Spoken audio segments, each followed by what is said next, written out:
What happened in Venezuela was not just an arrest. It was a warning. In one frame, you see polished diplomats in Beijing, smiles, handshakes, 600 agreements, China's idea of order. In the next, just hours later, you see chaos. A president blindfolded, handcuffed on a US warship. This wasn't aimed at Caracas. It was aimed at the assumption that power still follows rules. For decades, China has played a careful game. Invest quietly, wait patiently, avoid shocks, build influence without confrontation, and then Donald Trump shattered that logic overnight. You might think unpredictability weakens China's rivals, but here's the deeper truth. Chaos terrifies systems that depend on stability. If a sovereign government can be removed this fast, this publicly, this unilaterally, then no long-term plan is truly safe. If you want to understand how power really works when rules collapse, stay with me. Because before we talk about China's response, we have to understand why this moment changes the game itself.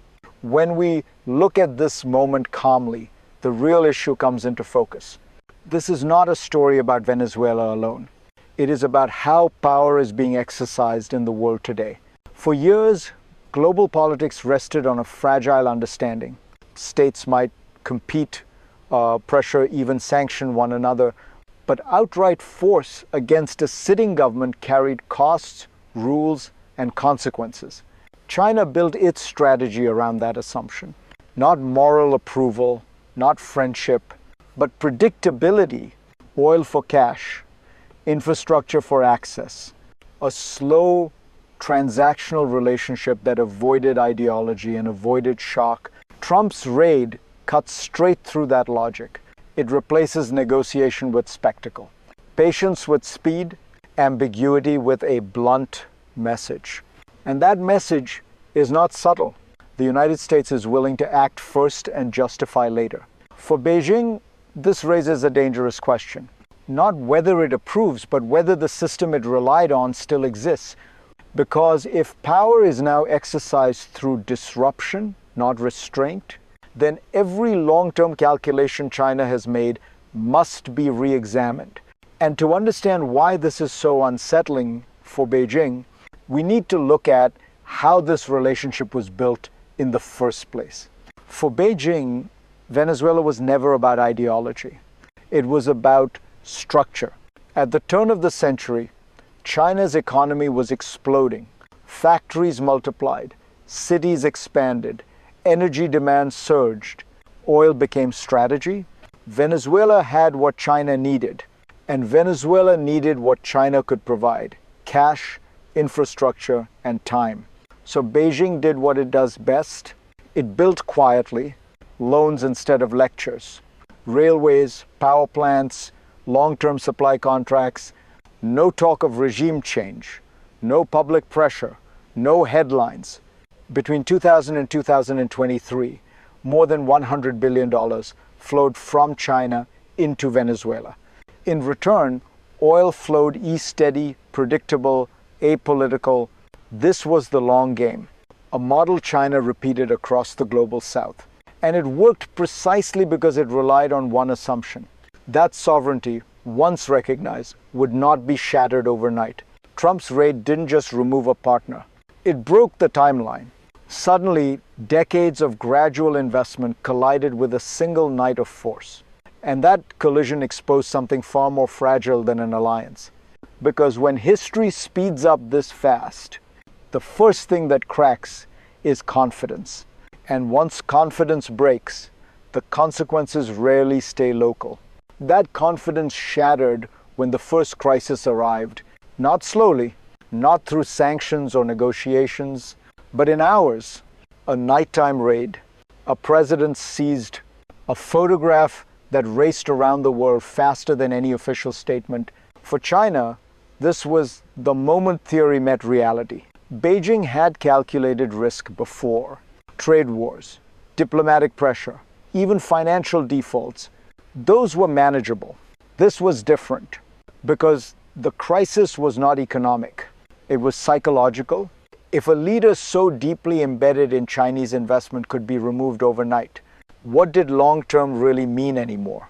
Chinese state media condemned the move. Officials spoke of sovereignty, international law, restraint, but beneath the language was something colder: recalculation. Assets could be frozen, oil shipments disrupted, infrastructure projects stranded in political limbo. And perhaps more dangerous than all of that, the signal sent to every other country watching. If alignment with China does not shield you from shock, is it still worth the risk? This is where moments like this begin to ripple. Not through explosions or speeches, but through hesitation. If you're trying to understand how power actually erodes, pay attention to moments like this, because the real damage often starts quietly, inside the calculations no one announces. And that brings us to the system beneath the crisis itself. Power rarely collapses where everyone is looking. It weakens in the mechanisms beneath the surface. China's global strategy is not built on coups or confrontation. It is built on predictability. Loans are extended with long horizons. Projects are designed to last decades. Influence is accumulated slowly, almost invisibly. That model depends on one quiet guarantee: that investments will not be abruptly nullified by force. Trump's move exposed the hidden vulnerability in that system. China can manage debt risk. It can absorb losses. It can renegotiate terms. What it struggles with is uncertainty injected from the outside. When force replaces process, calculations break down, risk models fail. Assurances become meaningless. The danger is not just losing assets in Venezuela.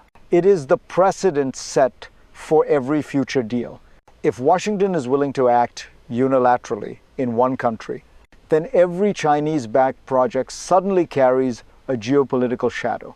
This forces Beijing into a dilemma it tried to avoid: either accept higher risk everywhere or pull back.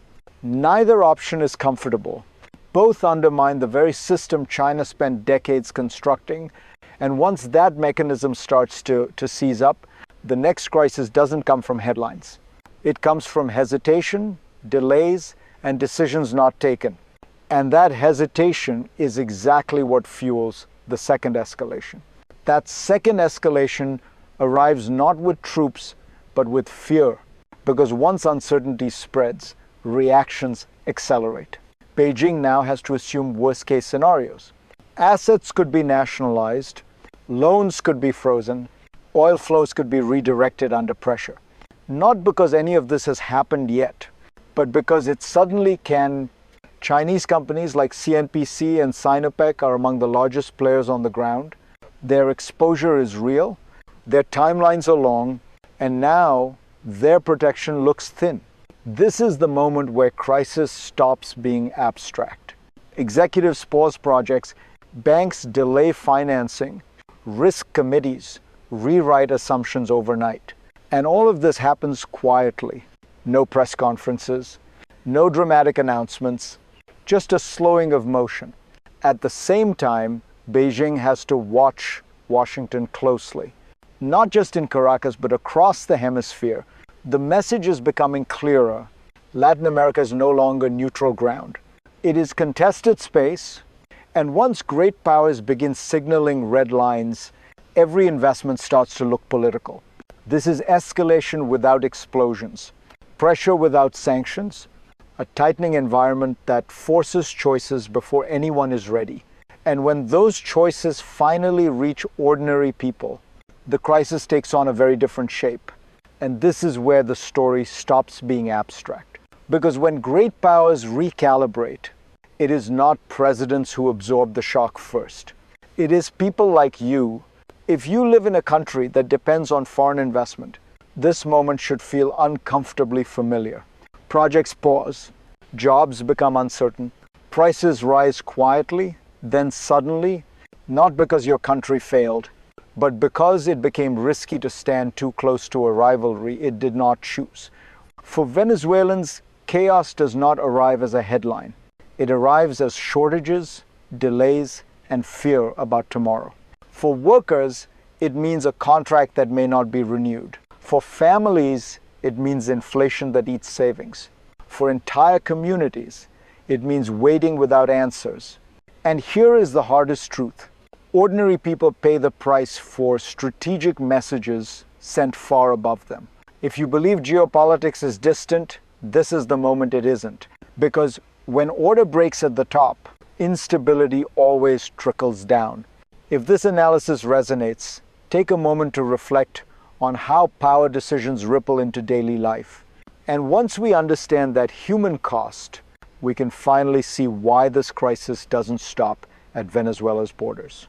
The impact doesn't stop with one country, because Venezuela is not just an oil producer. It is a signal. Across South America, governments are watching carefully, not the legality of the raid, but the consequences of being too closely aligned with one power. If Chinese investment now carries the risk of attracting unwanted US attention, then hesitation spreads far beyond Caracas. Ports, energy projects, food supply chains, all of them suddenly sit inside a larger geopolitical equation. This matters because the region is critical to China. Food, energy, raw materials, a trading relationship now worth hundreds of billions of dollars, and Washington is making its position clearer. This hemisphere is strategic territory, and strategic territory comes with limits. That creates a new kind of pressure. Countries are forced to choose, not based on economics, but on fear of retaliation. For China, this is deeply destabilizing. Its influence depends on offering an alternative to Western volatility, a promise of consistency. But when the environment itself becomes unpredictable, even patience loses its advantage. What looks like a single raid begins to resemble a stress test, not just for Venezuela, but for China's entire approach to the global South. And once the system is under stress, the future no longer unfolds in straight lines. It branches. When systems are pushed this hard, the future stops being singular. It splits. From Beijing's perspective, there are three paths ahead. The first is the optimistic one. China absorbs the shock. Assets remain intact. The trade truce with Washington holds. Latin American partners, wary of volatility, lean even more toward a power that promises patience over pressure. In this version, chaos becomes America's problem, not China's. The second path is more likely. Uncertainty lingers, investment slows. Governments hedge quietly between Washington and Beijing. China keeps its foothold, but its momentum fades. Influence grows harder, slower, more expensive. Then there is the darkest path. The precedent spreads. Interventions multiply.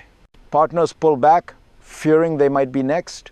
China doesn't lose everywhere at once. It loses credibility piece by piece. And that is the danger. Beijing understands best. Power is not just about what you control. It is about what others believe is safe to rely on. When belief erodes, even the strongest balance sheets cannot restore trust. Which brings us to the final question. What does all of this tell us about the world we are entering and the kind of power that will define it?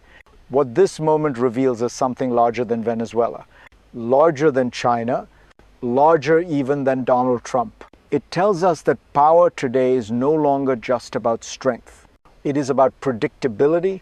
For decades, the global system rewarded patience. Rules mattered, timelines mattered. Stability was a form of power. That era is fading. When force replaces process, when shock replaces signal, the world becomes harder to plan even for those who are strong. China understands this instinctively. That is why it hesitates. That is why it worries. Not because it is weak, but because it has built its rise on order. And this is the uncomfortable truth you should sit with. In a world where rules collapse, no long-term strategy is truly safe. Not America's, not China's, not anyone's. The real risk is not chaos itself.